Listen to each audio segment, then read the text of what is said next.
right. Hello, everyone. Good afternoon. Welcome to Made for Celebrating Great CX series together with Philipine Vanderhorst from IKEA today. Really happy to have you all joining, and thanks for sparing some extra minutes and waiting with us until everyone arrived.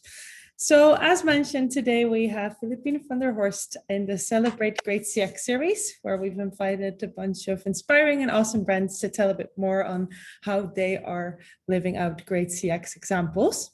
And today we're going to talk about live stream shopping with IKEA. And without further ado, I will then hand over to Philippine, who will introduce herself a bit more and kick off the presentation.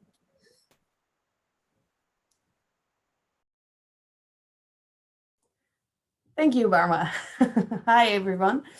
I'm Philippine, and I'm one of the project leaders in the Development and Innovation Department of Global IKEA.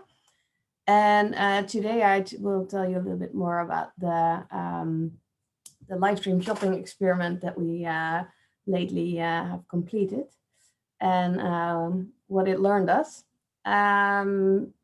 So I work for IKEA since November last year. Before that, I've been doing a lot as a product owner in business development, digital transformation, omnichannel strategies. My latest project has also been Livestream. So I've been around with Livestream quite a while now. Well, not that it exists that long. But thank you very much for the invite, Barbara, and let's get started.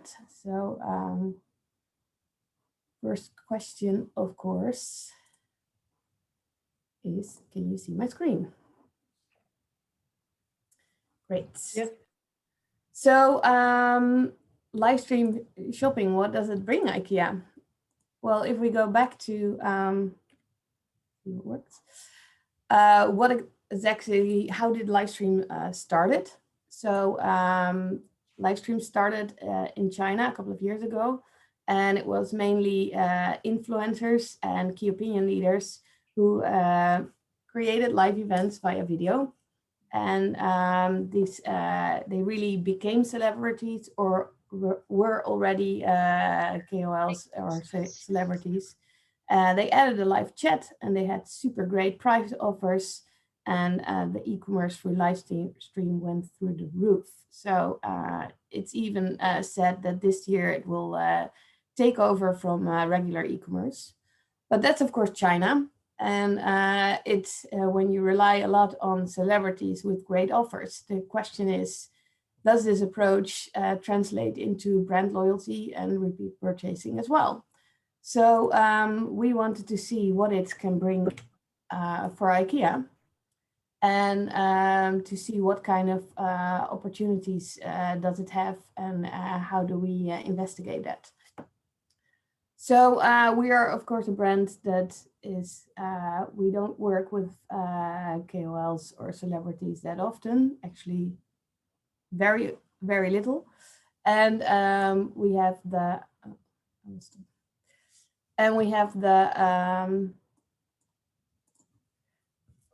we have a store where we drive a lot of traffic. People really value the experience in the store. So what can we do with Livestream? So it's about, could we use it as a tool to convert the store visit to mobile so that people actually start visiting our stores from home. And it's also an opportunity, we saw it as an opportunity to present our home furnishing knowledge. And of course, it's an ability for people to buy. So to see what we're, next slide. It's not working. Yeah, so we created a test setup where we had 3 hypotheses. We conducted it in 4 markets and we collected a lot of data. So the hypothesis, what we did was to see whether it was actually creating a new way of accessibility for IKEA, to see whether customers actually enjoy it, would it contribute to the likability, and would it, of course, generate sales. So if we look into China, it's a real sales platform. But if you take about celebrities and price offers, then how much sales is left? So we tested it out in 4 markets: USA, Korea, Malaysia, and Kuwait. And we implemented, of course, all the tagging and analytics data. We added customer surveys, and we conducted customer interviews with our family members who we specifically invited to look at it.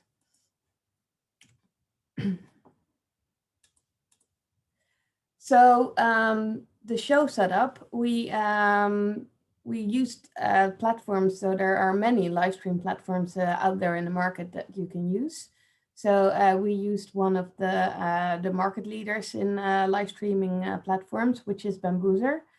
We evaluated many others as well, but we chose this one since it's the largest.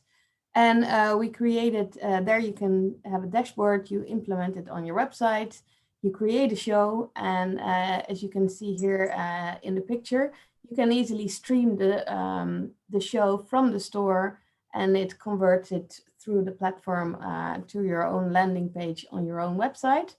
And there people can watch the video stream, and they can see the chat, they can interact, they can chat with us as well. And they can see all the products that are included. And of course, they can like it and send their hearts.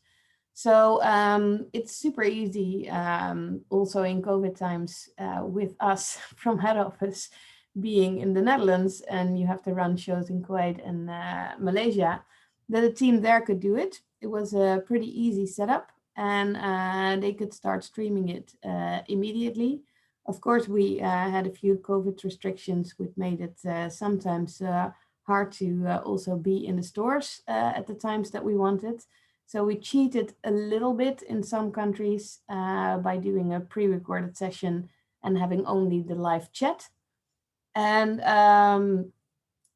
so we had 2 people from customer service running the chat, one behind the camera and one presenting.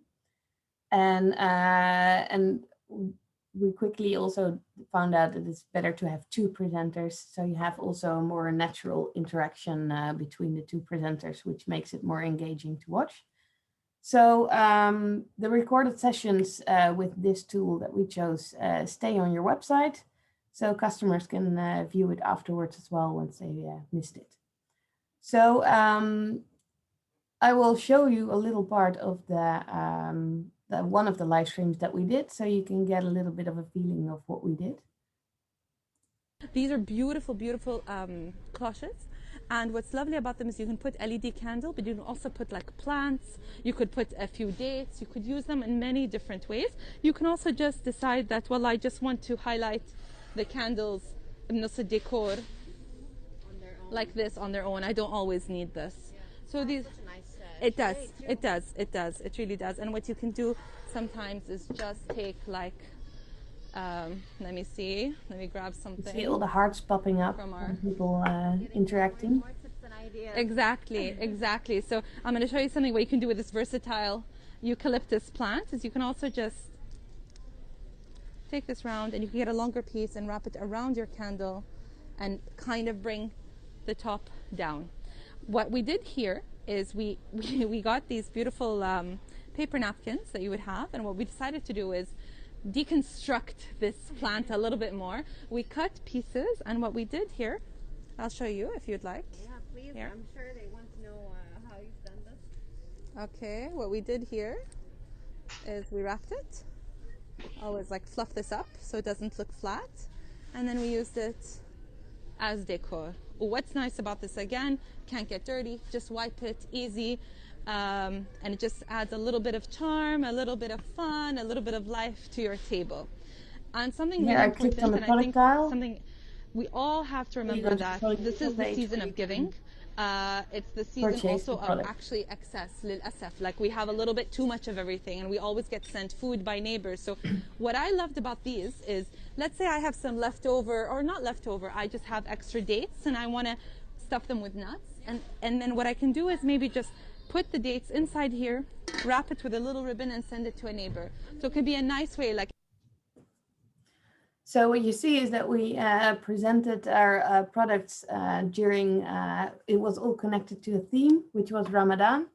And we took specific parts on how to present, how to set a table, how to set the living room, how to create a nice outdoor space, all connected to the theme Ramadan and Raya in Malaysia.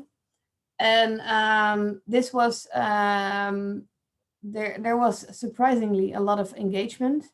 And I will show you some of the results. I can't show numbers, unfortunately. These are beautiful. Oh. So what we found out is that customers are really getting inspired, and the live streams are super highly valued. So 95% of the customers that completed the survey said that they would like to watch live streams again. And one of the things that surprised us was that it was not only generating online sales, so the conversion during the shows was between 1 and 10%. It really depended on the product. But we also saw, for instance, the example that I showed you with the plant was that it was sold out the same evening in store. So by giving new opportunities how to use products and how to apply them, it really gets people inspired and creates a demand for it. So that was an interesting and unexpected thing to see. And what people also really valued was the interaction with the product tiles. So in the videos, we showed all the product tiles and you could immediately interact. You could see the price of the product, go to the product detail page, add it to your cart or your favorite list. And we saw that happening quite a lot. And that is one of the important things also why we chose for Bamboozer or any other tool that has that ability, because that's something that in the Chinese market is very common, but in the social media that we have available in the rest of the world, we don't have that. So therefore it is it's super important to really evaluate if you need that option, because it's generating sales. And we also did some on the social media channels, and there you see that there is no conversion online, even though you put the link in bio, etc. So if we look at what did we learn about the results as well, is that most of the views are for the recorded sessions. So that's also why we decided to reuse the content, because it's quite expensive to create the shows if you look at it from an ROI perspective. But if you reuse the content on your product detail pages, you also give the inspiration that we usually don't give on product detail pages, how to apply products, what you can do with it, and different ways. So it was very interesting also to see what customers gave us as feedback, that there were products that they have seen in store, they knew, but they had no clue how to use it, what it was for. And when they saw it in the live stream, they thought, hey, this is so super nice, I want to have it. So the other thing is that most people watched it on mobile. So especially in Kuwait, we had numbers of over 95% watching the live stream on mobile. So really design your application as well on mobile first. But that also meant that in the camera angles, we really need to take a look at how to zoom into products. So it's also that you can see what it is on a mobile phone. So, and we noticed that we need to explain how to use live stream. So people do expect it on social media. So you need to direct them to the right place, and also invite them to interact. So our presenters, we used co-workers as presenters. So they needed to learn as well how to engage customers and engage the audience, because they're not presenters from profession, of course. So, and we also rapidly see going up the numbers of engagement when they invite you for interaction, but also to send hearts, to send likes, to ask questions in the chat.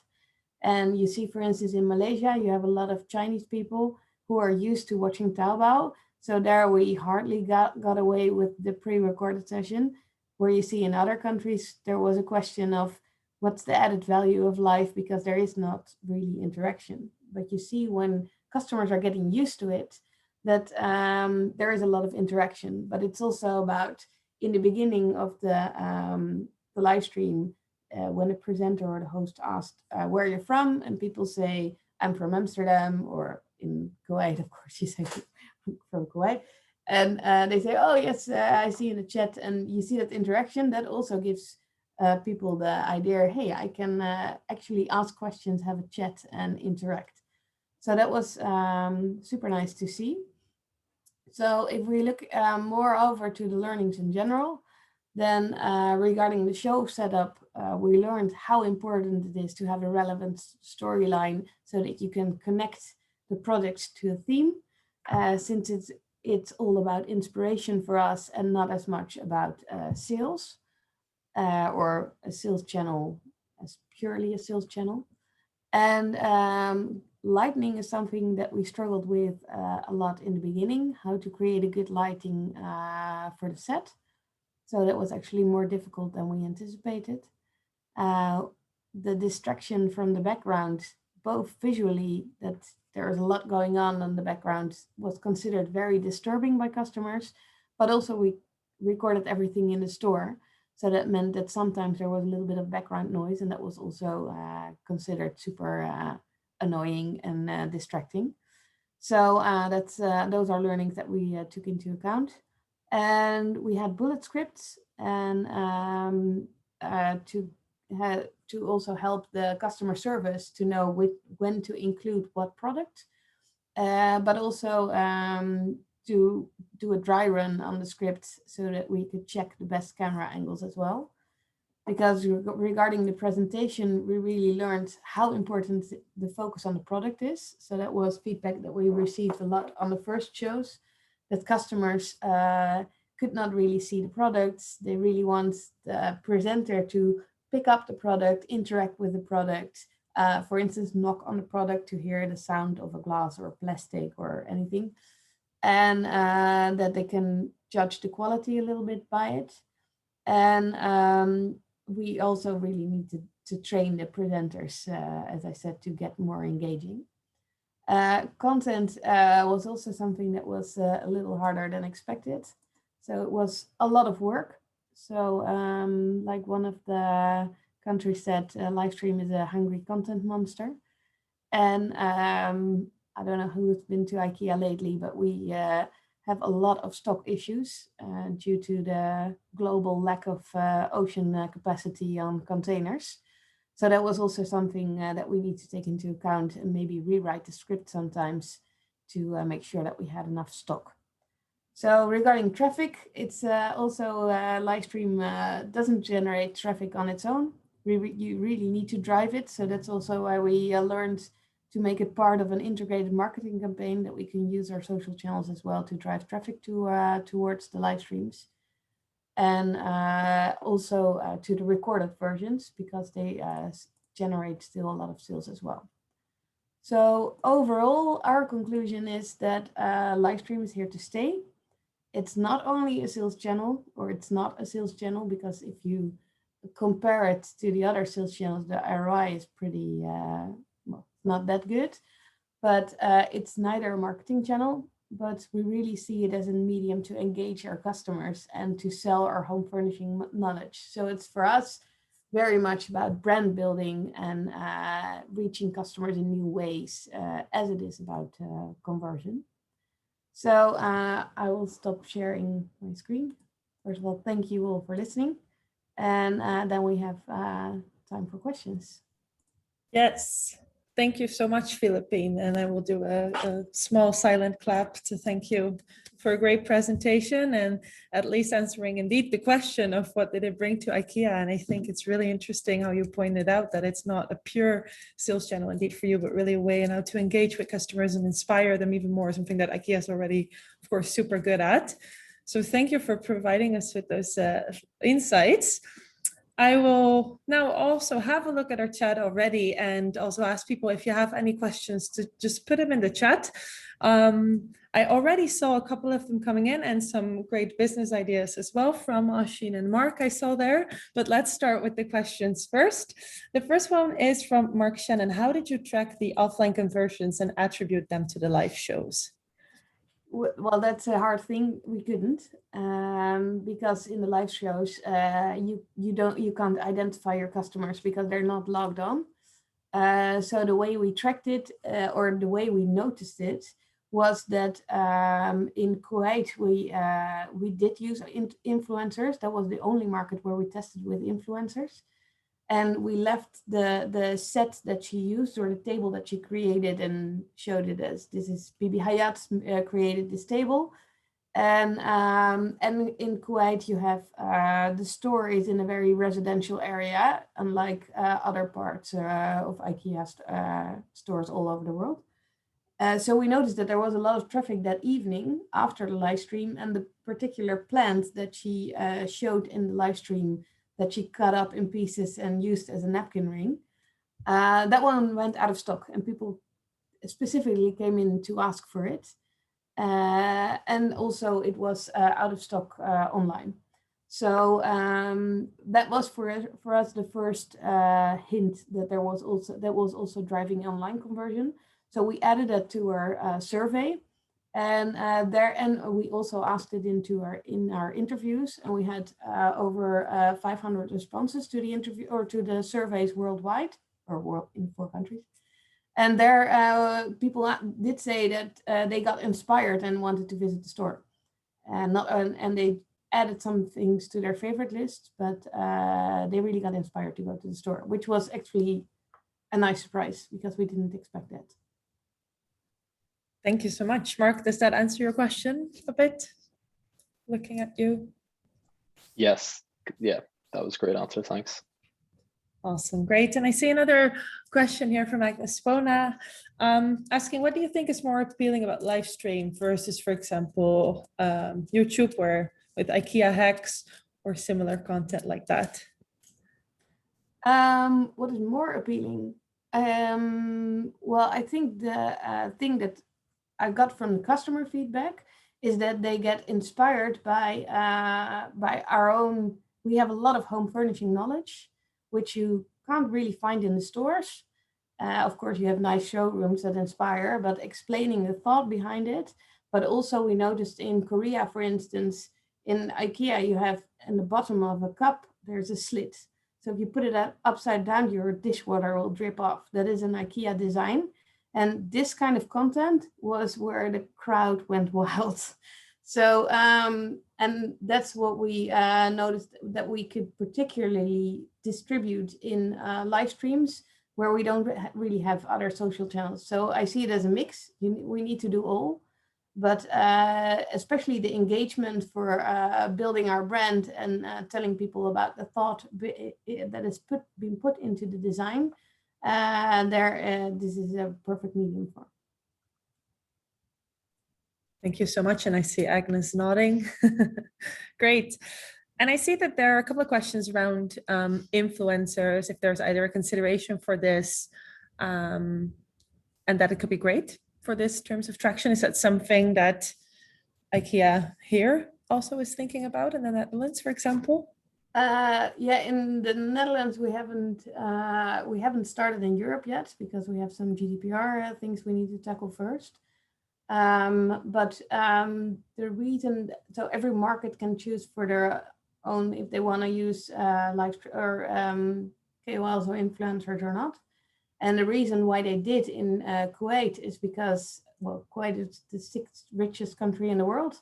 So people really like designer brands and spend a lot of money on their homes. And as IKEA, we can't really tell them how to mix and match. So that's why we use KOLs, because they can, on a credible way, tell you how to mix and match your Villeroy and Boch with your IKEA plants or napkins. So that's why we did choose to use KOLs in Kuwait. And otherwise, it's mainly about affordability. The ROI of IKEA is pretty, or of live streams is, well, for brand building, it's okay, but for sales, it's not.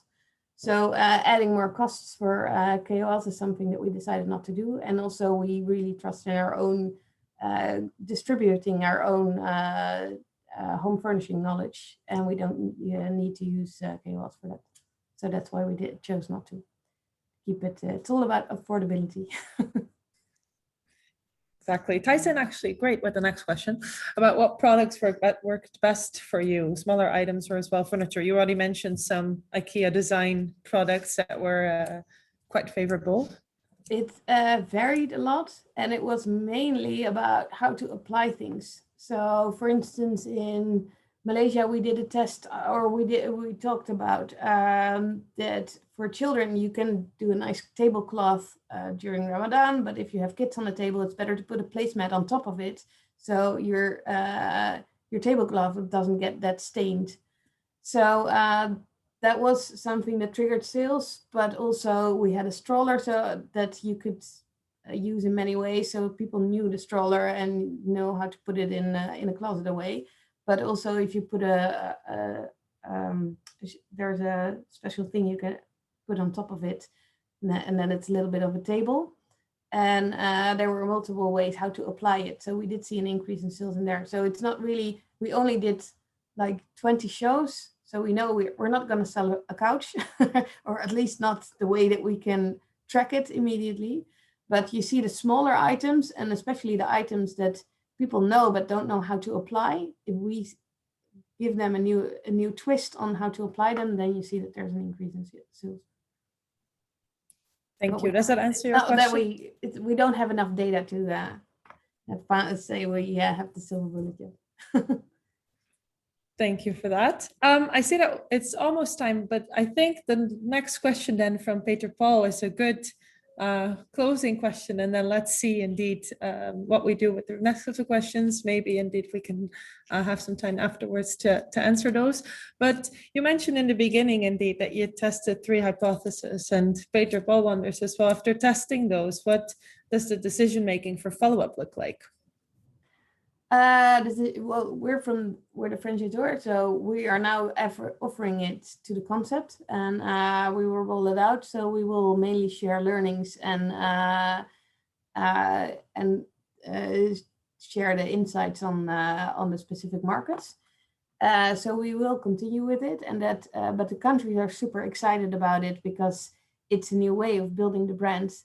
And also in Kuwait, we saw that we're not sure because the data again is only from 1 month, but we saw a shift in our target audience. So the people that on the traffic on the website was younger and different social geographic combinations. So for us, that's reaching younger target audiences is something that we're definitely going to explore more with. And we're using the content to really position ourselves as home furnishing experts. So that's why we will definitely continue with it. Thank you so much. Peter Paul, does that answer your question? I see nodding-ish. Okay, thumbs up. That's great. That's great. Thank you so much.